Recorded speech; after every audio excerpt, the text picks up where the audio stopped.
Hi, and welcome to my demo of Home on Call. Home on Call is a full-stack Ruby on Rails application. It's a content management system for business listings. It uses the latest schema.org markdown to rank highly in the search engines. This is a very new website, and we are already showing up on the first page of Google for certain keywords. So this is one of the ones that I found in the last couple of days.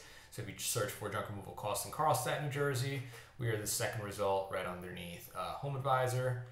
Over here, if you search for junk removal cost in Ridgefield Park, New Jersey, we are the ninth result. So there's more pages like this that exist. And then schema.org allows us to have extra content in our search engine results when the site ranks higher, meaning that we'll see like a FAQ down here, or like mobile usability if it's for a mobile site.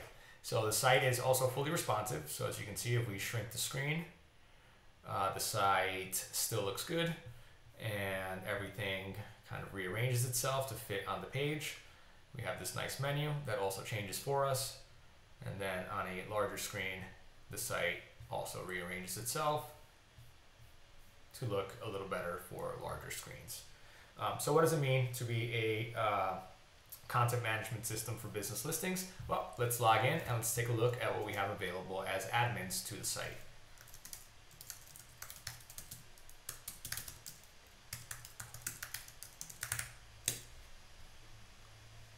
So when we log in, we get a welcome back, Johan, and we have a welcome back card here that shows us our information.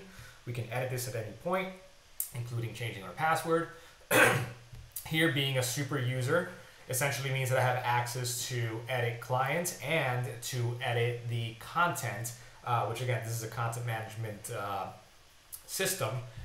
So we can edit all the different pages that we have. So I have access to edit that, access to edit our clients, and essentially Super gives me access to edit just about everything. So once we're logged in, if I head back, I can see all my other admins right here.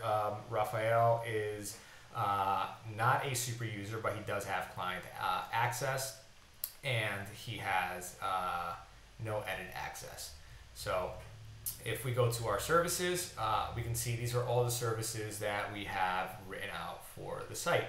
So let's take a look at one of these services, like affordable AC repair service. If we go to the show page, this just shows us our internally what the site looks like. And now wherever you see this ROR town, or right here, ROR town, this runs through a helper module that essentially changes our this word ROR town that's in brackets to a link. Same thing, I'm sorry, to the name of the town that this service is being created for. Same thing with these plus signs here. Anything between the plus signs will turn into a link, linking back to the page itself, which allows us to give us more what's essentially called link juice on Google.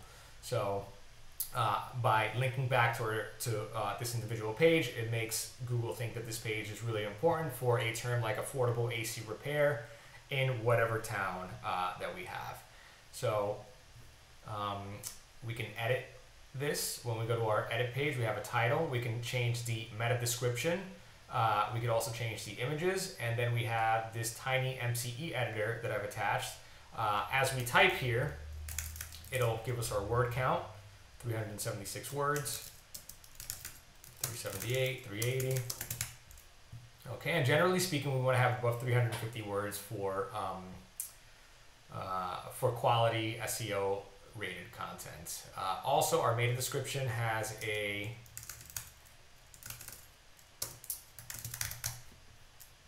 little box here that tells us how many characters we have left. And I believe total characters that we want to have is, I think 128 is what I set it to. Again, that is for Google, so that we don't go over and we don't have like the 3 dots at the end of our description. So this one for junk removal cost, because I didn't change the meta description, you see we have 3 dots. But if we were to look at something like affordable AC repair, we'll have this exact content here where ROR town would be replaced by one of the names of our town. Again, and we would avoid this getting cut off here like we have for junk removal cost. Great. So that is one feature. Again, this thing runs through what I call a muxer in my helper modules in the code, and it essentially interpolates the town name into this little short code that we have here. Then we have different business types that this could belong to. Right now, this is an HVAC type business, so that's where it belongs. If we go to markets, we can see the markets that we're currently serving. We have Southwest Florida, Southeast Florida, Pinellas, Tampa, Florida, and then Northeast Jersey. All these markets have their list of towns. So these towns all belong to that market. We can edit the towns, and we can put them in another state. If we have a spelling error, we can do whatever we need to do. Again, if we click update here, then we'll have a update confirmation that shows up. We can also delete the markets.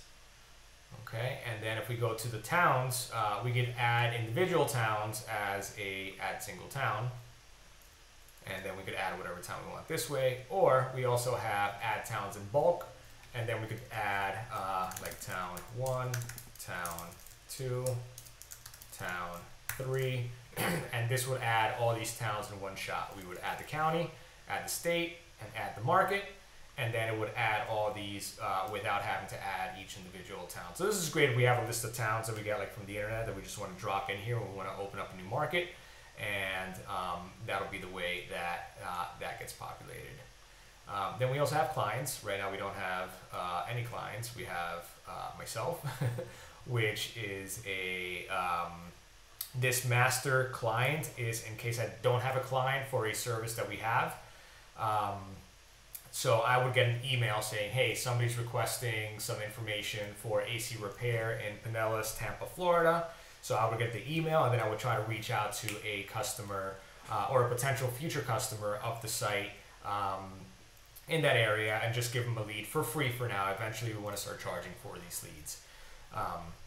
So if you are a client in our market for a business type of junk removal and somebody fills out one of our forms, for instance, if we come back over here and we click on junk removal costs in Ridgefield Park,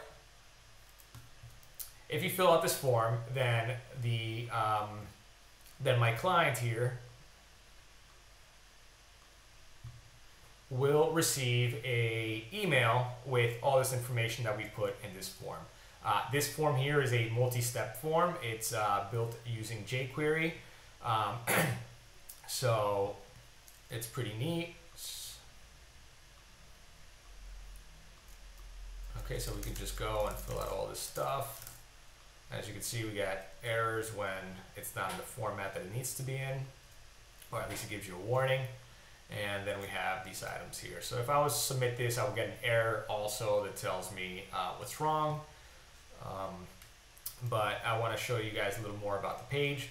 So if you look at this junk removal in Ridgefield Park, we have these frequently asked questions. Now this would normally show on the search engine results page, but the site has only been around for a few weeks so far, so it's not popular enough yet for that to happen.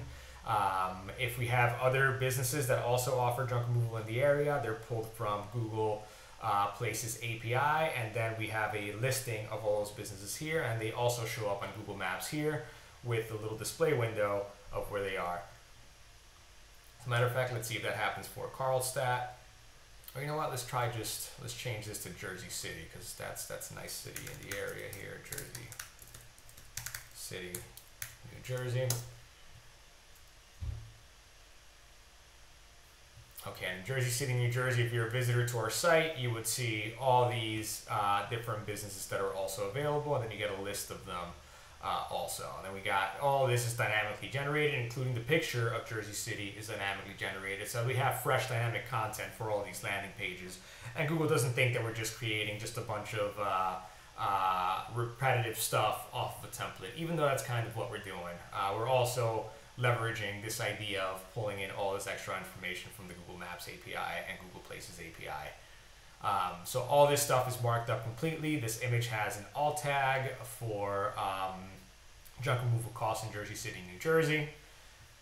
Okay, and then all these headers are generated. They're different for all the different services that we have. If we click down here, you can see you can see how everything kind of interlinks with itself and kind of plays with itself.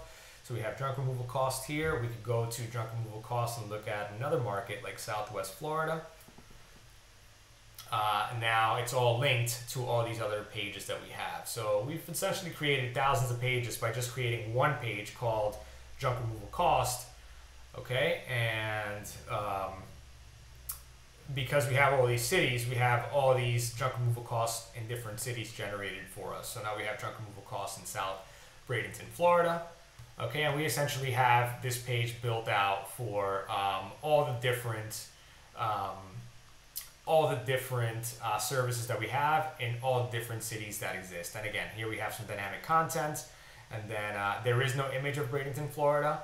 But if we were to do Tampa, Florida, I think that we will probably have something here.